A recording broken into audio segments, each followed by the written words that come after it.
Proclamação do Evangelho de Jesus Cristo segundo João. Glória a vós, Senhor.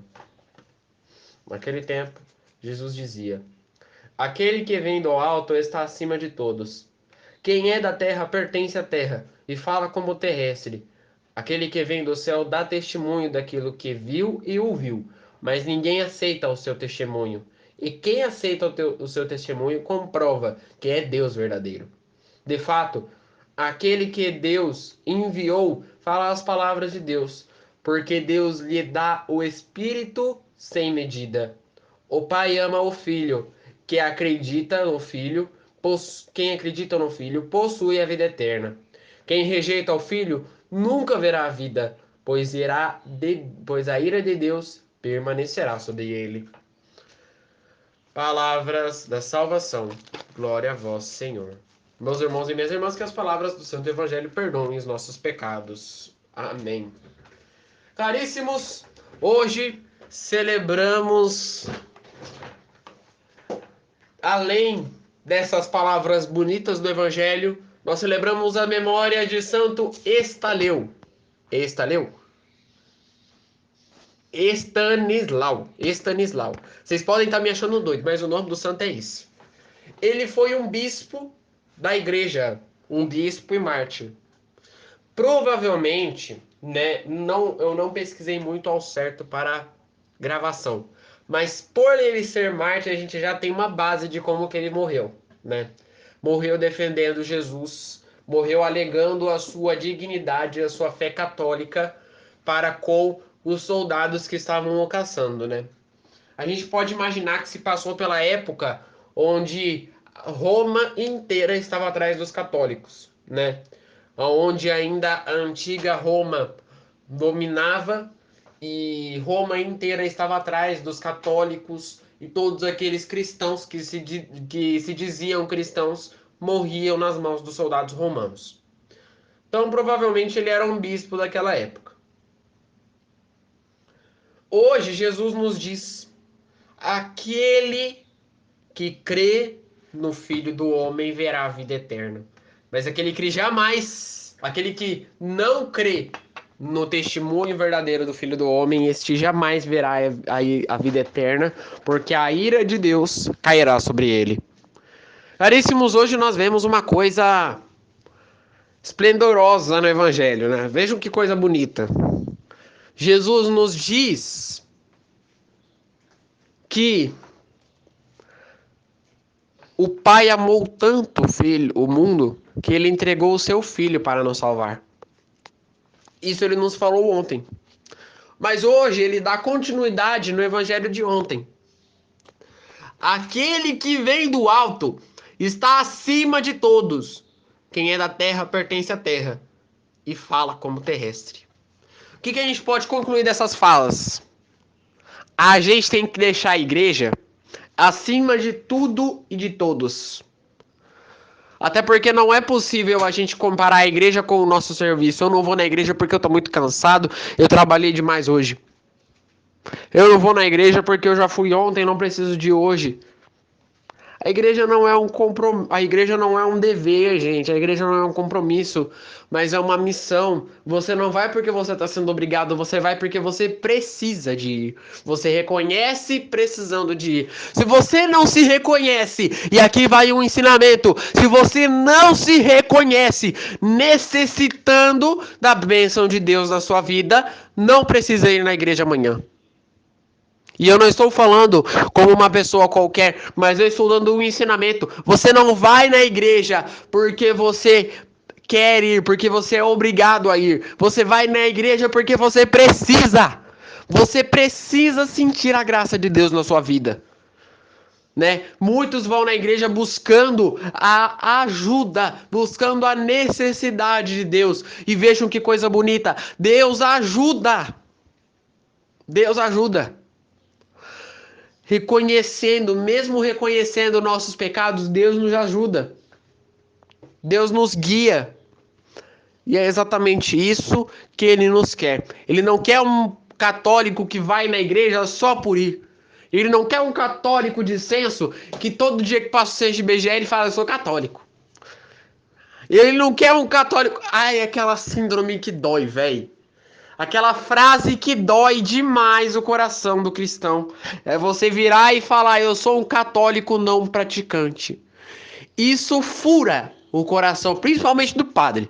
Falar pra você, isso fura o coração do padre. Um padre já virou pra mim e falou: não existe católico praticante e não praticante. É católico ou não.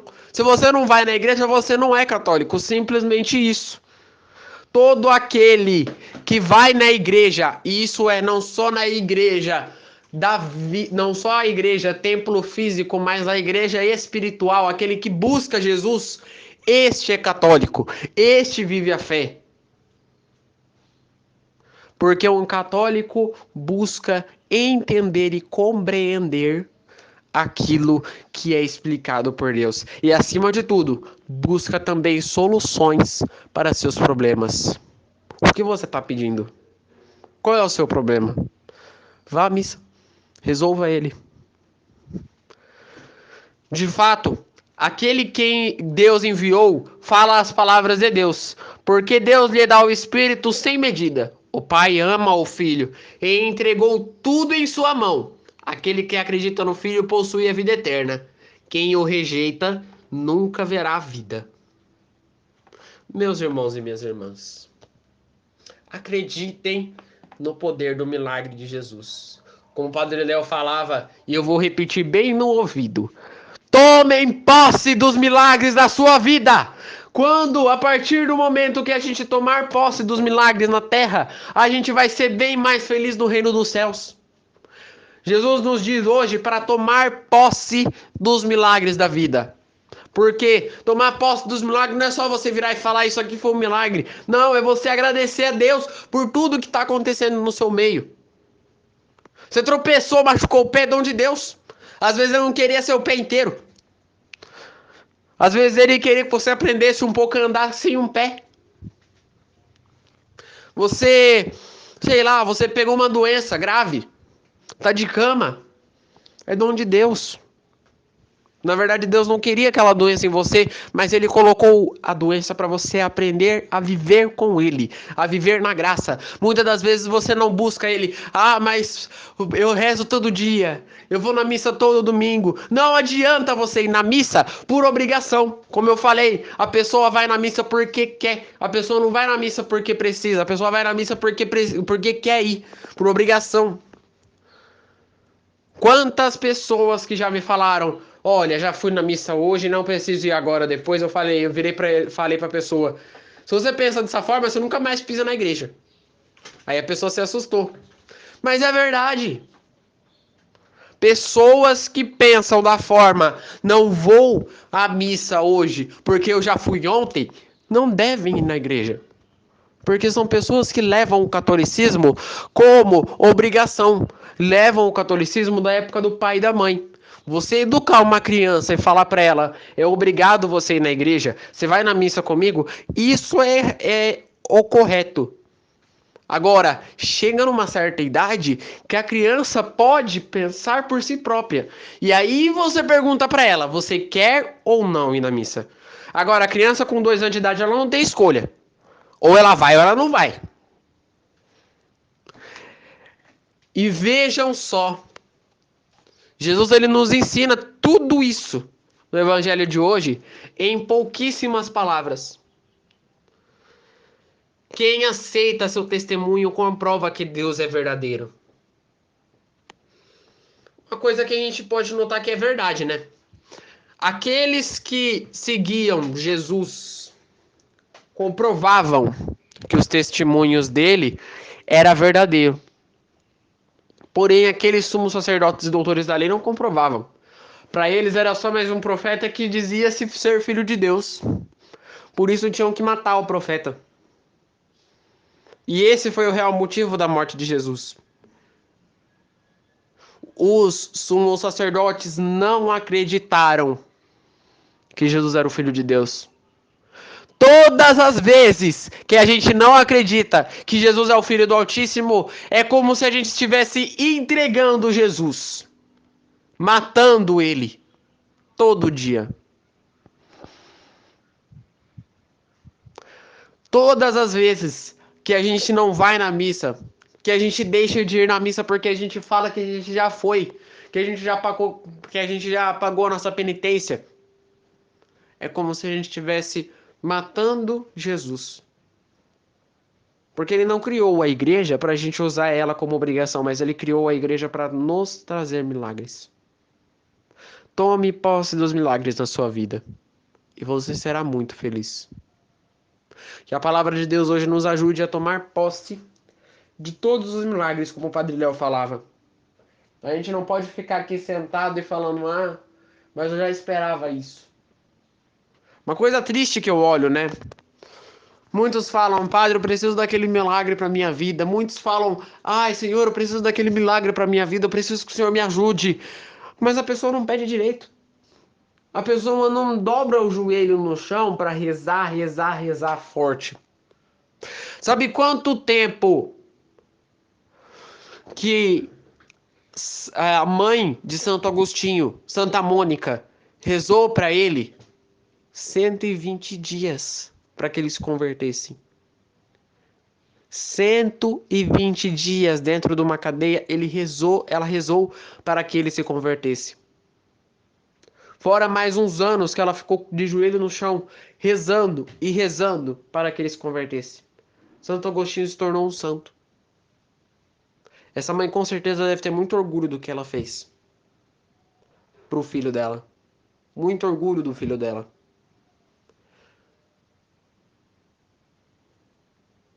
O nosso dever, se a gente quer um milagre, é tomar posse dele a partir de agora. Então pense assim comigo. Você está precisando de um milagre, né? Qual milagre você está precisando? Do que você está precisando para sua vida? E eu não estou falando isso como ensinamento, mas eu estou pedindo para você pensar neste momento. Coloque neste momento no seu pensamento, eu estou precisando deste milagre.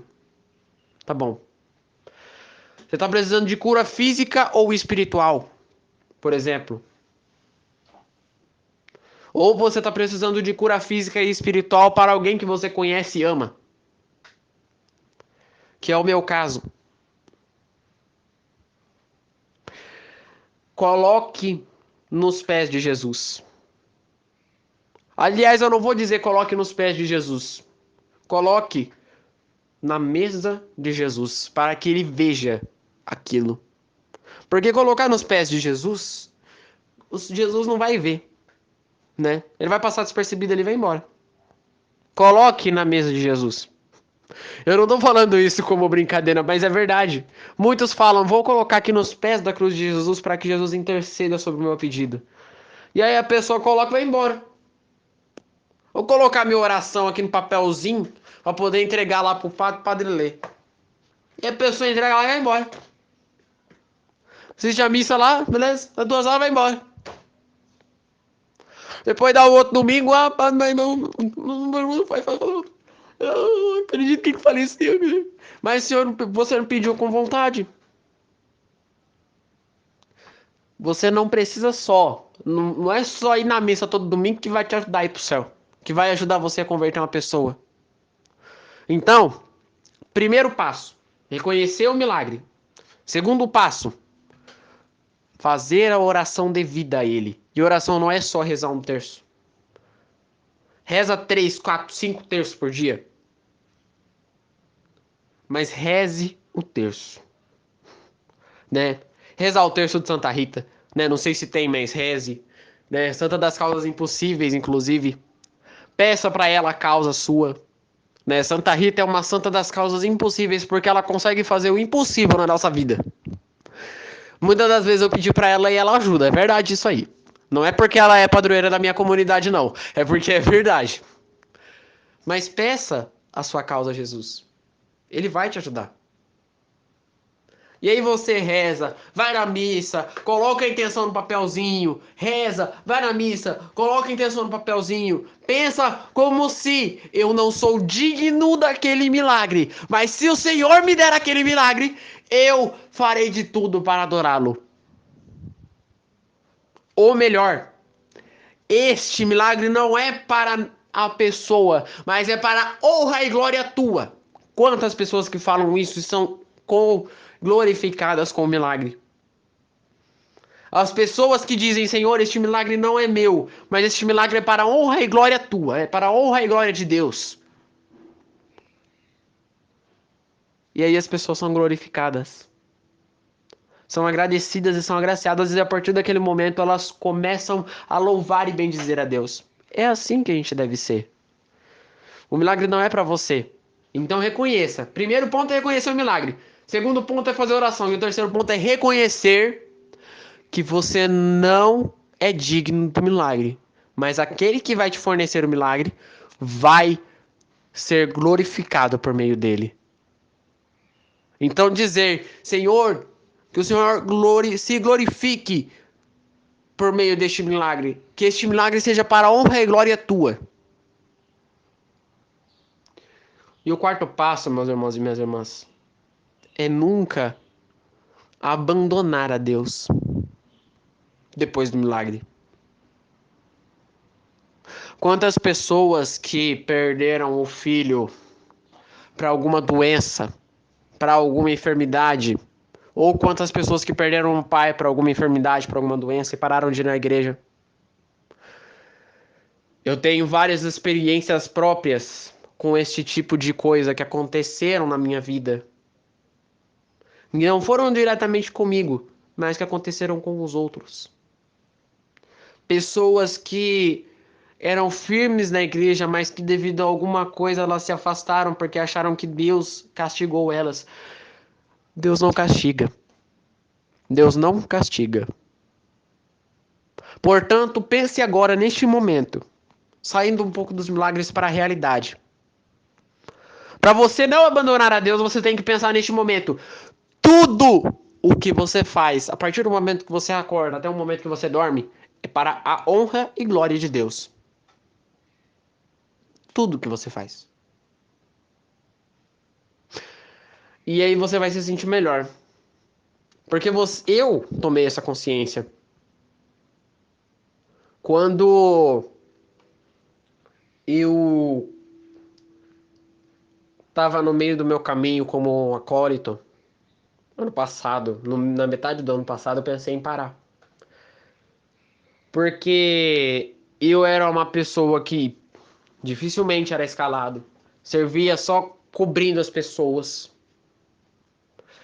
E as poucas vezes que eu servia, eu fazia errado. Eu reconhecia que eu não servia bem. Eu reconhecia que eu não servia bem. Quando você reconhece que você não está fazendo algo certo, esquece que você não consegue consertar. E aí eu comecei a tomar aquele sentimento. Comecei querendo parar de ir nas missas. Eu ia só porque alguém chamava. Só que daí um certo dia, rezando o terço, eu pensei assim, mas espera aí. Eu tô servindo porque eu quero ou eu tô servindo porque eu preciso? E a minha mãe tinha perguntado isso 2 dias antes. Você tá servindo porque você quer ou você tá servindo porque você precisa? Você tá servindo porque Deus precisa de você ou porque você quer? E aí eu virei e falei, vou continuar. Tô aqui até hoje. Tô servindo.